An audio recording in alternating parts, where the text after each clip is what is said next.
In this video, we'll be covering data analysis and statistics in CFX Maestro software. CFX Maestro has multiple ways to analyze your data, providing flexibility. Much of this analysis is done automatically. The software is designed to perform in-depth calculations quickly and with as few clicks as possible. Here, we'll be looking at the results from a run containing 3 different genes with 3 standard curves. The first thing we see are standard amplification traces. These can either be displayed in linear scale or, by clicking here, in log scale. Notice also that when the mouse is hovered over any trace, the corresponding well, seen below, is also highlighted, as is the corresponding CQ value in the table in the lower right corner of the screen. CFX Maestro also automatically sets a baseline threshold for each gene of interest to calculate CQ values. We can adjust any baseline manually by clicking and dragging it up or down to change the threshold. This run has a standard curve for each gene of interest, and we can see these standard curves in the upper right corner with the reaction efficiency for each curve also easily viewable. Once again, we can mouse over any point and the corresponding well is highlighted. It's also possible to view quantification data, as well as a melt curve and melt curve data if a melt step was included in the run's protocol.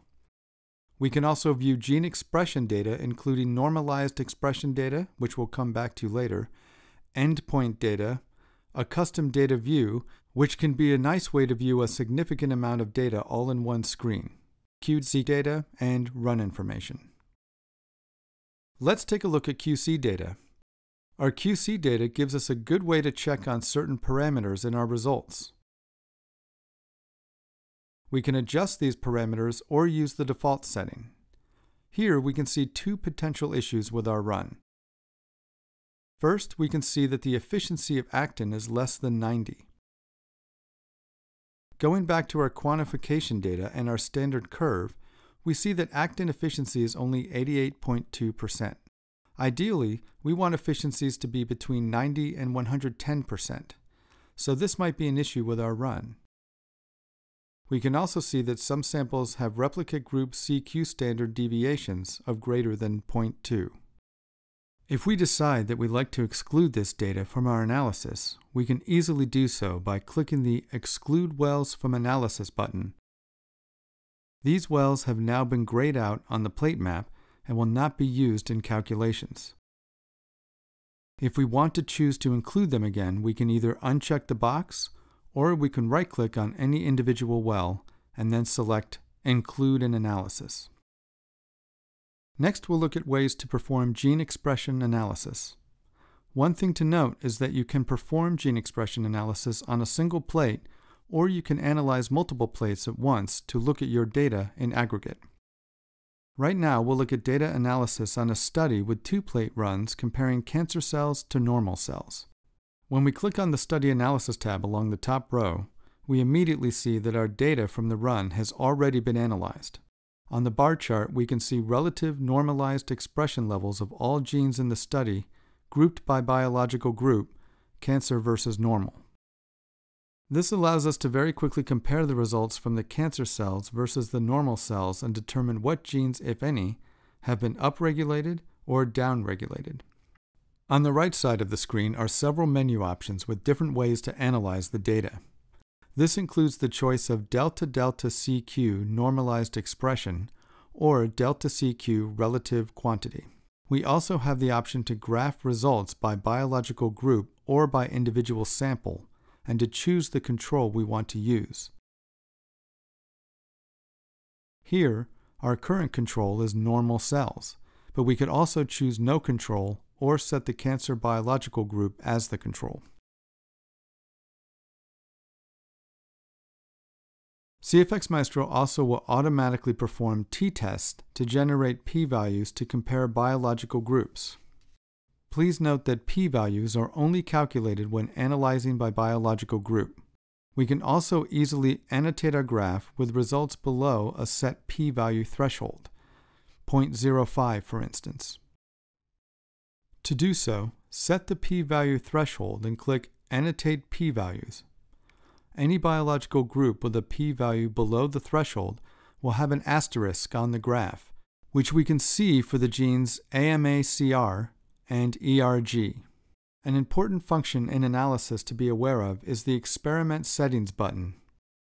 Clicking here opens up some useful options, including the ability to adjust efficiency levels for an experiment by double-clicking and then manually entering the efficiency percentage. Additionally, if a standard curve is present for any gene, the efficiency results from that curve will be shown here and can be incorporated automatically in gene expression calculations. We also have the ability to select any gene as a reference gene. And we can choose to show or hide any gene from our graph. We'll deselect AMACR and ERG, and then we can see they no longer appear on our bar chart results. Let's go ahead and reselect them. To zoom in on data, click and hold the mouse button, then drag over an area. The chart view will zoom in on that data. To zoom out, right-click, then select Set Scale to Default, and click Show All. CFX Maestro also has multiple ways to view data and results. The default view is the bar chart view. We can also view data in box and whisker format, which shows data quartiles and any outliers.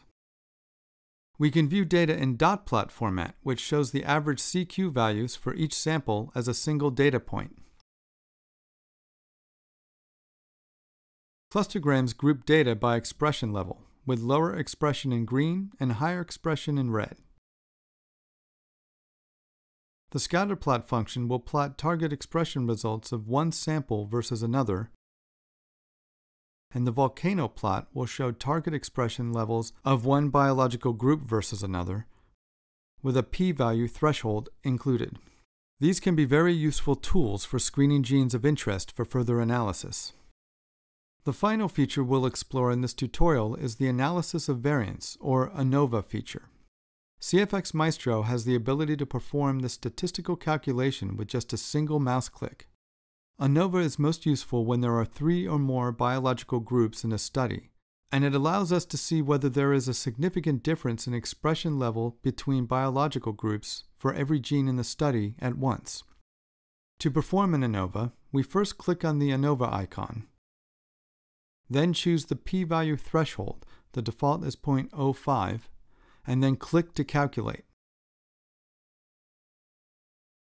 Once the calculations are done, we can view the ANOVA results for each of the genes in our study. And we also have the ability to export the R script if we want to perform further analysis in R or another dedicated statistical tool. We've now completed the overview of data analysis and statistics in CFX Maestro. We hope you found this video to be helpful and wish you success in your qPCR experiments.